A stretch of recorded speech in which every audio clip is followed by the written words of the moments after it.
নমস্কার বন্ধুরা।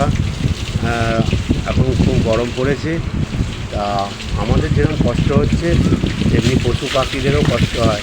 তারা বলতে পারে না, তাদের কষ্ট নিজেকে বুঝতে হবে। হ্যাঁ, আমরা যেরকম আমার গরু আছে, তাদের ঘরে দুবার আমরা গা ধুয়ে দিতে হয়। পাখি আছে, তাকেও চান করিয়ে দিতে হয়।